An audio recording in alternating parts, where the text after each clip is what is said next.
See, photochemical phase, that is light reaction, requires the interactions of two photosystems, that is photosystem 1 and photosystem 1. ಈ photosystem ಅಂದ್ರೆ ಏನು? First of all photosystem 1 ಅಂತ ಅಂದ್ರೆ it is nothing but a machinery. It is a machinery consists approximately 2 light harvesting chlorophyll molecules. ಇದೊಂದು ಗುಂಪಿದು, ಇದೊಂದು group. Photosynthetic ಪಿಗ್ಮೆಂಟ್ಸು ಒಂದಷ್ಟು electron carriers aggregate ಆಗಿದ್ದಾವೆ, ಗುಂಪಾಗಿದ್ದಾವೆ, ಗ್ರೂಪ್ ಆಗಿದ್ದಾವೆ. That is nothing but the photosystems. So ಈ light reaction ಅಲ್ಲಿ both the photosystems, that is photosystem 1 and photosystem 2 ಎರಡು involve ಆಗುತ್ತೆ. ಸೊ ಮೊದಲನೇದು ಫೋಟೋಸಿಸ್ಟಮ್ 1 ನಲ್ಲಿ ಏನೇನಿದೆ ಅನ್ನೋದನ್ನ ನೋಡೋಣ. C, photosystem 1 consist of approximately 200 light harvesting chlorophyll molecules, approximately 50 carotenoids, 1 molecule of P700. ನೆನಪಿಟ್ಕೊಳ್ಳಿ, P700 ಅಂದ್ರೆ ಇದೂ ಸಹ ಒಂದು ಕ್ಲೋರೋಫಿಲ್ ಮಾಲಿಕ್ಯೂಲ್. ಇದು ಸಹ ಒಂದು chlorophyll molecule, but it is associated with a specific protein and it absorbs radiation maximum at 700 nanometer. That's all. P700 ಅಂದ್ರೆ ಇನ್ನೇನು ಅನ್ಕೋಬೇಡಿ, it's a chlorophyll molecule. Then one molecule of an unidentified compound labeled X, 1 cytochrome F, 1 plastocyanin, 2 cytochrome B563, ferredoxin reducing substance, and 1 or 2 membrane bound ferredoxin molecule. So ಇಷ್ಟೂ ಸಹ aggregate ಆಗಿ photosystem 1 ಅನ್ನ form ಆಗಿರುತ್ತೆ. See, photosystem ಅಂದ್ರೆ very simple ಆಗಿ ಹೇಳಬೇಕು ಅಂದ್ರೆ previous slide ನಲ್ಲಿ ತೋರಿಸಿದ್ನಲ್ಲ, ಏನದು ಇದೆ ಫೋಟೋಸಿಂಥೆಟಿಕ್ ಯೂನಿಟ್ ಮತ್ತೆ ಫೋಟೋಕೆಮಿಕಲ್ ರಿಯಾಕ್ಷನ್ ತೋರಿಸಿದ್ನಲ್ಲ. See, this is a part of photosystem. ಇದ್ರ ಮುಂದಕ್ಕೆ ಒಂದಷ್ಟು ಎಲೆಕ್ಟ್ರಾನ್ ಕ್ಯಾರಿಯರ್ಸ್ ಕಂಟಿನ್ಯೂ ಆಗುತ್ತೆ. That is nothing but the photosystem 1 as well as 2. See, this is the composition of photosystem 1. ಇಲ್ಲಿ ಏನಾಗುತ್ತೆ, in case of photosystem 1, photosystem 1 produces a strong reductant which reduces NADP to NADPH. See, NADPH2 is a very strong reducing agent, very essential for any type of construction work. ಇಲ್ಲಿ photosynthesis ಅಲ್ಲಿ construction work ಅಂದ್ರೇನು, glucose construct ಆಗುತ್ತೆ using carbon dioxide and water. So ಇದು ನಡಿಬೇಕಾದ್ರೆ ಅಂದ್ರೆ carbon dioxide ಇಂದ carbohydrate synthesise ಆಗಬೇಕಾದ್ರೆ ಈ ರೆಡ್ಯೂಸಿಂಗ್ ಏಜೆಂಟ್ ಬೇಕು. ಸೊ ಫೋಟೋಸಿಸ್ಟಮ್ ಅಲ್ಲಿ 1 ಏನಾಗುತ್ತೆ, it produces a strong reducing agent, that is nothing but the NADPH. Then photosystem 2 consists of approximately 200 light harvesting molecules, approximately 50 carotenoids, a trapping chlorophyll molecule of P680, 1 molecule of an unidentified compound labeled Z, a plastoquinone, approximately 4 plastoquinone equivalents, 3 manganese molecules, 2 cytochrome B559, and a chloride. See, this is the composition of photosystem 2. ಈ photosystem 2 ನಲ್ಲಿ ಏನಾಗುತ್ತೆ, C, this system is concerned with the release of oxygen. Oxygen release ಆಗುತ್ತೆ ಯಾವ್ದ್ರಲ್ಲಿ, photosystem 1 ನಲ್ಲಿ. ಇನ್ association ಎರಡೂ ಸೇರ್ಕೊಂಡಾಗ ಏನಾಗುತ್ತೆ, ಇನ್ association both 1 and 2 produces ATP and NADPH. Adenosine triphosphate ಮತ್ತೆ reducing agent NADPH ಎರಡೂ ಸಹ ಪ್ರೊಡ್ಯೂಸ್ ಮಾಡ್ತೇವೆ ಯಾವಾಗ, ಎರಡು ಅಸೋಸಿಯೇಟ್ ಆದಾಗ. Okay, let us discuss about the mechanism of light reaction. First one is light reaction ಏನಾಗುತ್ತೆ, first thing is photophosphorylation. Phosphorylation is nothing but the addition of the phosphate. Photophosphorylation in the presence of light. Phosphorylation takes place. So light reaction ನಲ್ಲಿ light reaction step ಅಲ್ಲಿ ಏನ್ ನಡೆಯುತ್ತೆ, ಮೊದಲನೇದು photophosphorylation. See, the synthesis of ATP from ADP and phosphate. So ADP is nothing but the adenosine diphosphate. 2 phosphate ಇರುತ್ತೆ, ಅದಕ್ಕೆ ಇನ್ನೊಂದು phosphate ನ combine ಮಾಡಿ ATP ಅಡಿನೋಸಿನ್ ಟ್ರೈಫಾಸ್ಫೇಟ್ನ ಸಿಂಥಸೈಸ್ ಮಾಡ್ತಕ್ಕಂತಹ ರಿಯಾಕ್ಷನ್ನೇ photophosphorylation that occurs in plant using radiant energy absorbed during photosynthesis. So ಈ ಡೈಫಾಸ್ಫೇಟ್ಗೆ ಇನ್ನೊಂದು ಫಾಸ್ಫೇಟನ್ನ ಬೈಂಡ್ ಮಾಡಲಿಕ್ಕೆ ಎನರ್ಜಿ ಬೇಕಾಗುತ್ತೆ. That energy is nothing but the sunlight or solar energy. See, this is the reaction. Adenosine triphosphate, inorganic phosphate ಎರಡೂ ಸಹ combine ಆಗುತ್ತೆ. ಈ ಫಿಕ್ಸೇಷನ್ ಪ್ರಾಸೆಸ್ಗೆ light energy is very essential and ultimately adenosine triphosphate synthesize ಆಗುತ್ತೆ. ನಿಮಗೆ ನೆನಪಿರಲಿ, adenosine triphosphate ಅಥವಾ ATP is the energy currency of the cell. Cell ಒಳಗಡೆ ಏನೇ ಕೆಲಸಕ್ಕೆ ಎನರ್ಜಿ ಬೇಕಂತ ಅಂದರೆ so that will be used in the form of ATP. Of course ಇಲ್ಲಿ ತೋರಿಸ್ತಾ ಇರೋದು ಫಾಸ್ಫಾರಿಲೇಷನ್ ತೋರಿಸ್ತಾ ಇದ್ದೀನಿ. ರಿವರ್ಸಿಬಲ್ ರಿಯಾಕ್ಷನ್ನಲ್ಲಿ ATP ಡಿಗ್ರೇಡ್ ಆದರೆ ಎನರ್ಜಿ ರಿಲೀಸ್ ಆಗುತ್ತೆ. That will be utilised for any work and pyrophosphate ADP release ಆಗುತ್ತೆ. It's a reversible reaction. But light energy release ಆಗಲ್ಲ, ಕೆಮಿಕಲ್ ಎನರ್ಜಿ ರಿಲೀಸ್ ಆಗುತ್ತೆ. ದೆನ್ NADP 2 ಹೈಡ್ರೋಜನ್ 2 ಎಲೆಕ್ಟ್ರಾನ್ ಸೇರಿ that is NADP ಹೆಚ್ಚಾಗುತ್ತೆ. Then photolysis of water. See, this is the reaction equation of photolysis of water. For 4 molecules of water molecules undergoes degradation, that is 4 hydrogen and 4 OH hydroxyl groups ಆಗಿ split ಆಗುತ್ತೆ. Then 4 OH hydroxyl groups undergoes immediately H2O2 ಆಗಿ hydrogen peroxide ಆಗಿ convert ಆಗುತ್ತೆ. As you all know, hydrogen peroxide is toxic, so immediately that will be converted into non-toxic molecules like water and oxygen. Immediate ಆಗಿ hydrogen peroxide water ಮತ್ತು oxygen ಆಗಿ convert ಆಗುತ್ತೆ. So ಏನೇನು ನಡೆಯುತ್ತೆ light ರಿಯಾಕ್ಷನಲ್ಲಿ? ಒಂದು photo phosphorylation ಆಗುತ್ತೆ, ಇನ್ನೊಂದು photolysis of water ಆಗುತ್ತೆ, ರೆಡ್ಯೂಸಿಂಗ್ ಏಜೆಂಟ್ ಶುರು ಆಗುತ್ತೆ. ಸೊ ಇಲ್ಲಿ ಈ ಫಾಸ್ಫಾರಿಲೇಷನ್ ಇದೆ. This phosphorylation is of 2 types. One is cyclic, another one is non-cyclic photophosphorylation. Let us discuss the cyclic photophosphorylation in detail. Cyclic ಅಂದ್ರೆ ಸುತ್ತೋದು ಅಂತ ಅರ್ಥ ಅಲ್ವಾ? ಸೊ ಸೈಕ್ಲಿಕ್ ಫೋಟೋಫಾಸ್ಫಾರಿಲೇಷನ್, ಸೈಕ್ಲಿಂಗ್ ಆಗ್ತಾ ಇರುತ್ತೆ, ಫೋಟೋಫಾಸ್ಫಾರಿಲೇಷನ್ ನಡೀತಾ ಇರುತ್ತೆ. ಈ ಪಿಕ್ಚರ್ನಲ್ಲಿ ನೀವು ಗಮನಿಸಬೇಕಿಲ್ಲಿ ಫೋಟೋ ಸಿಸ್ಟಮ್ 1 ಬರೆದಿದೆ.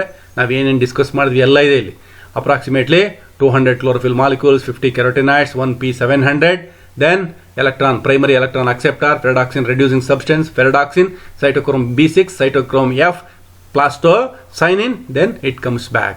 Cyclic photophosphorylation ಅಂತ ಯಾಕೆ ಹೇಳ್ತಾರೆ ಅಂದ್ರೆ ಫಸ್ಟ್ ಹೇಳ್ತೀನಿ, ಕೇಳಿಸ್ಕೊಳ್ಳಿ ಇಲ್ಲಿ.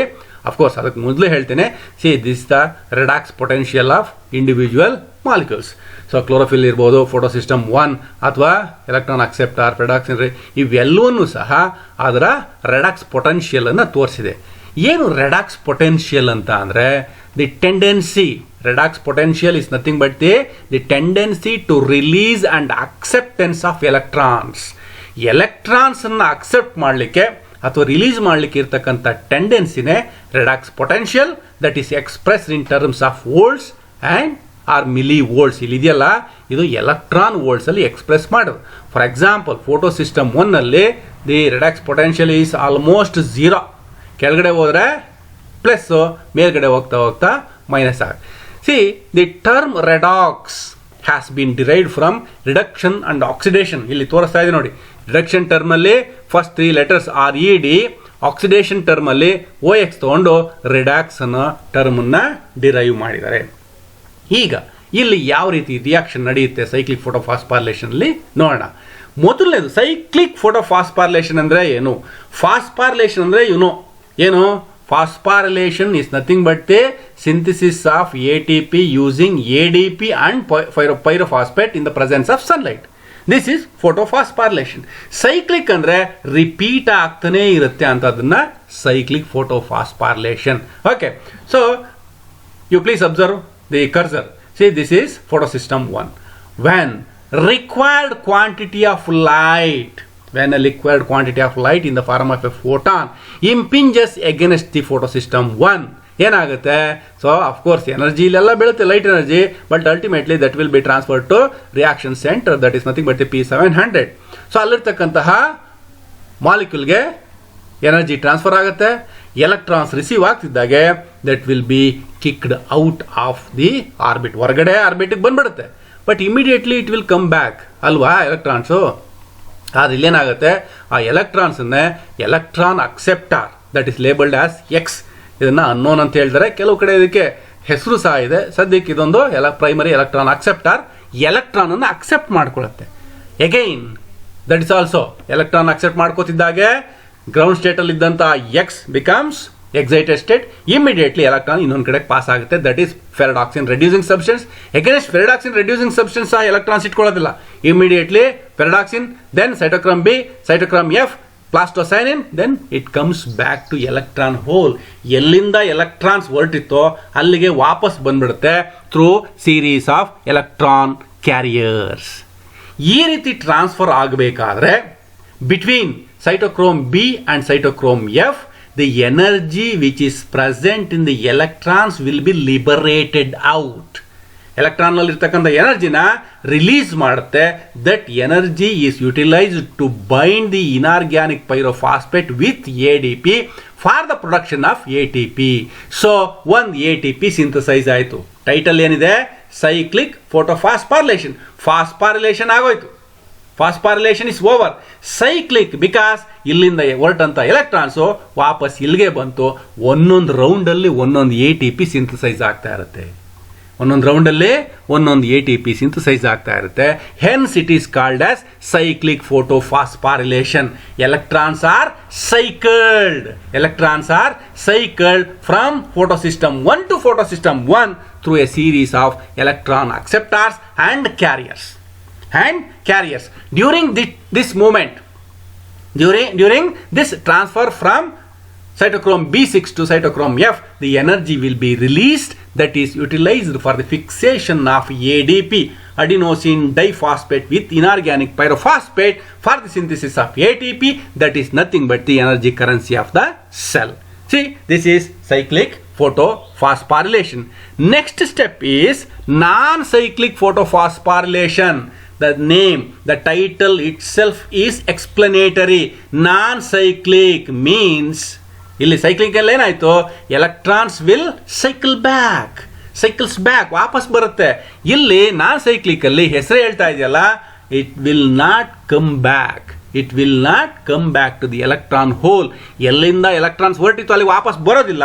ಹಾಗಾಗಿ ಇದನ್ನ ನಾನ್ ಸೈಕ್ಲಿಕ್ ಫಾಸ್ಫಾರಿಲೇಷನ್ ಅಂತ ಹೇಳ್ತಾರೆ. ಓಕೆ, ಈ ನಾನ್ ಸೈಕ್ಲಿಕ್ ಫೋಟೋಫಾಸ್ಫಾರಿಲೇಷನ್ ನಲ್ಲಿ of course both the photo systems involves. ಎರಡೂ ಫೋಟೋ ಸಿಸ್ಟಮ್ಸ್ ಇನ್ವಾಲ್ವ್ ಆಗುತ್ತೆ. ನೆನ್ಪಿಟ್ಕೊಳ್ಳಿ, ಎರಡೂ ಸಹ ಫೋಟೋ ಸಿಸ್ಟಮ್ಸ್ ಇನ್ವಾಲ್ವ್ ಆಗುತ್ತೆ. ಹಾಗಾಗಿ ಇದನ್ನ ನಾನ್ ಸೈಕ್ಲಿಕ್ ಫೋಟೋಫಾಸ್ಫಾರಿಲೇಷನ್ ಅಂತ ಕರೀತಾರೆ. So see, this is photosystem 1. So ಇಲ್ಲೇನಾಗುತ್ತೆ, ಪ್ರೀವಿಯಸ್ ಸ್ಲೈಡ್ ನಲ್ಲಿ ತೋರಿಸಿರೋದು ಫೋಟೋ ಸಿಸ್ಟಮ್ 1ನೇ ಸೈಕ್ಲಿಕ್. ಬಟ್ ಇಲ್ಲೇನಾಯ್ತು, ವಾಪಸ್ ಬಂತು ಸೈಕ್ಲಿಕ್. ಬಟ್ ಇಲ್ಲಿ ನಾನು ತೋರಿಸ್ತಾ ಇರೋದು ನಾನ್ ಸೈಕ್ಲಿಕ್. ಆದರೆ ಫೋಟೋ ಸಿಸ್ಟಮ್ನಲ್ಲಿ ಏನಾಯಿತು, ಪ್ರೀವಿಯಸ್ ಸ್ಲೈಡ್ನಲ್ಲಿ ಎಲೆಕ್ಟ್ರಾನ್ ಹೋಲ್ ಅಥವಾ ಫೋಟೋ ಸಿಸ್ಟಮ್ 1 ಇಂದ ಹೊರಟಂತ ಎಲೆಕ್ಟ್ರಾನ್ಸು ವಾಪಸ್ ಬಂತು. ಹೌದಲ್ವ, ಇಲ್ಲಿಂದ ಹೊರಟಂತ ಎಲೆಕ್ಟ್ರಾನ್ಸು ವಾಪಸ್ ಬಂತು. ಬಟ್ ಇಲ್ಲಿ ನಾನ್ ಸೈಕ್ಲಿಕಲ್ಲಿ ವಾಪಸ್ ಬರಲ್ಲ. ಸೊ ಪ್ರೈಮರಿ ಎಲೆಕ್ಟ್ರಾನ್ ಅಕ್ಸೆಪ್ಟ್ ಮಾಡ್ಕೊಳ್ಳುತ್ತೆ. Then it will be transfer to ferredoxin reducing substance, then ferredoxin, then it goes to NADP for the synthesis of NADPH2. Of course, NADPH2 as well as ATP will be utilized in dark reaction. Okay, ಇಲ್ಲಿ ನಾನ್ cyclic ಅಂತ ಯಾಕೆ ಹೇಳ್ತಿದೀವಿ ಅಂದರೆ electrons ವಾಪಸ್ ಬರೋದಿಲ್ಲ. But this system involves non cyclic photophosphorylation mechanism ಏನಿದೆ that involves both photosystem 1 and 2. Okay, ಇಲ್ಲಿ electron deficiency ಇದೆ. ಇಲ್ಲಿಂದ ಹೊರಟಂತ ಎಲೆಕ್ಟ್ರಾನ್ಸು ಸೀದಾ NADP ಹೋಯ್ತು, NADPH ಸಿಂಥಸೈಸ್ ಆಯಿತು. But there is a deficiency of 2 electrons here. Then when necessary, that is photons impinges the photosystem 2, then electrons kick ಆಗುತ್ತೆ, 2 electrons kick ಆಗುತ್ತೆ. Then it primary acceptor electron accept ಮಾಡ್ಕೊಳ್ಳುತ್ತೆ. Then it moves to next to cytochrome B3, plastoquinone, then cytochrome B, then plastocyanin, then photosystem 1. So ಇಲ್ಲಿಂದ photosystem 2 ಇಂದ ಹೊರಟಂತ electrons photosystem 1ಗೆ reach ಆಗುತ್ತೆ. ಇಲ್ಲಿಗೆ account clear ಆಯಿತು. ಇಲ್ಲಿಂದ ಹೊರಟಂತ electrons NADPH2 ಬಂದ್ಬಿಡ್ತು. But ಇಲ್ಲಿ deficiency ಇತ್ತು. This deficiency it is filled by the photosystem 2. But ಇಲ್ಲಿ ಡೆಫಿಷಿಯನ್ಸಿ ಇದೆ, ಅದನ್ನು ಆಮೇಲೆ ಹೇಳ್ತೀನಿ. ಓಕೆ, ಇಲ್ಲಿ cytochrome B, then plastoquinone, then cytochrome F. ಇಲ್ಲಿ ಪ್ಲಾಸ್ಟೋಕ್ವಿನಾನ್ ನಿಂದ ಸೈಟೋಕ್ರೋಮ್ ಎಫ್ ಗೆ ಎಲೆಕ್ಟ್ರಾನ್ಸ್ ಮೂವ್ ಆಗಬೇಕಾದ್ರೆ then it liberates, it releases the energy and that is utilised for the synthesis of ATP using ADP and pyrophosphate. So ಇಲ್ಲಿ ATP synthesise ಆಯಿತು. ಇಲ್ಲಿ deficiency ಇತ್ತಲ್ಲ, that is filled by the photolysis of water. That is, water undergoes lysis in the presence of light in the form of a hydrogen ions as well as oxygen molecules. Of course, oxygen will be liberated, then hydrogen in the electrons extract ಆಗುತ್ತೆ, ಇಲ್ಲಿಗೆ electrons supply ಆಗುತ್ತೆ. So, account is clear now. ಇಲ್ಲಿರ್ತಕ್ಕಂಥ electron deficiency fill ಆಯಿತು, ಇಲ್ಲಿರ್ತಕ್ಕಂಥ electron deficiency ಇಲ್ಲಿಂದ fill ಆಯಿತು. So ultimate ಆಗಿ ಇಲ್ಲಿಗೆ ಬಂದಂಥ electrons ಯಾವುದು? From the photolysis of water. ಈಗ cyclic photophosphorylation ಅಲ್ಲಿ only phosphorylation that yields ATP molecules only. But in case of non-cyclic photophosphorylation, both molecules will be synthesized, that is NADPH2 as well as ATP ಎರಡು synthesise ಆಗುತ್ತೆ. ಒಂದು doubt, ಯಾವಾಗ ಯಾವ reaction ನಡೆಯುತ್ತೆ? when is the actual time for cyclic photophosphorylation or non-cyclic photophosphorylation? ಯಾವುದು ಯಾವಾಗ ನಡೆಯುತ್ತೆ? It's very clear. According to one hypothesis, depending upon the requirement of the cell. If the cell requires only ATP, then cyclic photophosphorylation runs. If the cell requires both ATP as well as NADPH2, then non-cyclic photophosphorylation runs. So ಆ cell ಒಳಗಡೆ ಆ mechanism, ಆ machinery fix ಆಗಿದೆ. So ಯಾವಾಗ ಯಾವುದು ನಡಿಬೇಕು ಅಂತ I think ನಿಮ್ಗೆ ಇಲ್ಲಿ ಅರ್ಥ ಆಗಿದೆ ಅಂತ ಅನ್ಕೊಂಡಿದ್ದೀನಿ. ನಾನ್ ಸೈಕ್ಲಿಕ್ ಫೋಟೋಫಾಸ್ಫಾರಿಲೇಷನ್ ಅಲ್ಲಿ ATP ಮಾಲಿಕ್ಯೂಲ್ NADPH2 ಎರಡೂ ಸಹ ಸಿಂಥಸೈಸ್ ಆಗುತ್ತೆ. 1 ಮಾರ್ಕ್ ಕ್ವಶನ್ಸ್. ಓಕೆ, ATP ಯಾವಾಗ ಸಿಂಥಸೈಸ್ ಆಗುತ್ತೆ, NADPH2 ಯಾವಾಗ ಸಿಂಥಸೈಸ್ ಆಗುತ್ತೆ, ಎರಡು ಯಾವಾಗ ಸಿಂಥಸೈಸ್ ಆಗುತ್ತೆ. ಓಕೆ, ಸೊ ಇಲ್ಲಿವರೆಗೆ cyclic and non-cyclic. See, this is the overall reaction of non-cyclic photophosphorylation. I think it's very clear. ಏನಾದರೂ ಡೌಟ್ಸ್